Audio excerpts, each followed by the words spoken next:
समागम में भाग लेने के लिए अगर एक भी योद्धा वल्लभराज से जा रहा है तो यहाँ की औरतों के मन में जलती बदले की आग की वजह से है।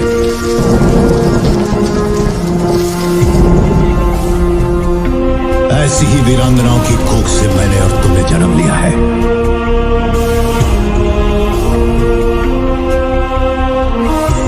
वल्लभनाथ की स्त्रियों को ये अधिकार नहीं। क्या देवसेना बचा पाएगी खुद को? क्या बदलेगी प्रजा की सोच?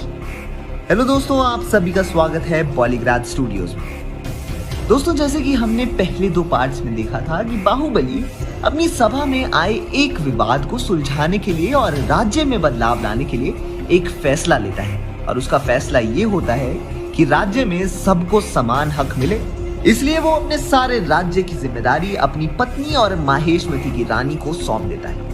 बाहुबली के इस फैसले से नाखुश होके मंत्री विश्वजीत एक साजिश रचते हैं और देवसेना को राज्य के एक ऐसे कोने में भेजते हैं जहां जंगली जानवर हमेशा हमला कर देते हैं। मंत्री चाहता था कि वो लोगों को ये दिखाए कि देवसेना जहां खुद की सुरक्षा नहीं कर पा रही है, वो राज्य की सुरक्षा कैसे करेगी।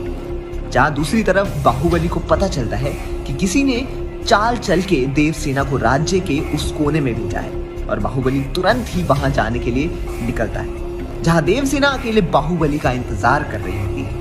वहीं देवसेना को अजीब ही आवाज आती है जंगल से, जिसे सुनते ही वो सतर्क हो जाती है।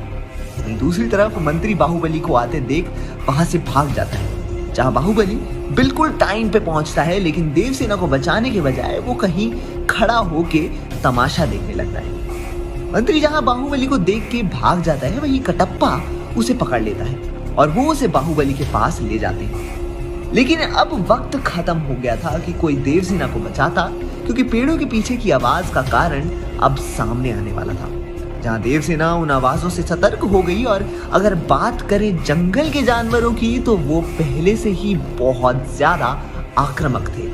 तो वो बिना कोई वक्त गवाए देवसेना पे हमला करने लगे, जहां देवसेना ने अपनी कमर से खंजर निकाला और बड़ी बहादुरी से जानवरों का सामना किया। और अब पूरे राज्य में ये बात हवा की तरह फैल गई थी कि देवसेना राज्य के उस कोने में अकेली गई, जहां से कोई जिंदा वापस नहीं आ पाया है। देवसेना जंगली जानवरों से लड़ रही थी, वहीं उसे थोड़ी सी चोट भी लगी, जिसे देख के कटप्पा ने बाहुबली से कहा कि वो रानी की मदद करने चले जाएं, लेकिन बाहुबली उन्हें मना कर देता है और कहता है देवसेना अपनी मदद खुद ही करेगी। अब पूरा राज्य जमा हो गया था देवसेना की लड़ाई जंगली जानवरों के साथ देखने के लिए, और अब देवसेना जंगली जानवरों को मारकर जीत चुकी है। वहीं उसे जीतते देख बाहुबली और राज्य के सभी लोग बहुत खुश होते हैं। वहीं राज्य में अब ये बात फैल जाती है कि रानी बहुत बहादुर है। और कुछ दिन बीत जाते हैं और अब काफी वक्त हो चुका है जब से देवसेना राज्य को संभाल रही है।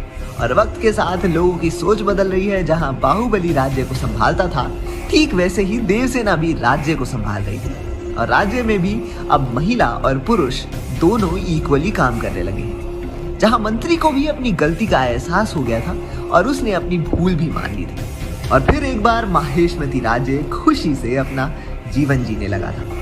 आप हमें बताइए कि कैसी लगी आपको ये वीडियो। अपने थॉट्स हमें कमेंट सेक्शन में जरूर बताइए और देखते रहिए हमारा चैनल बॉलीग्राज स्टूडियो।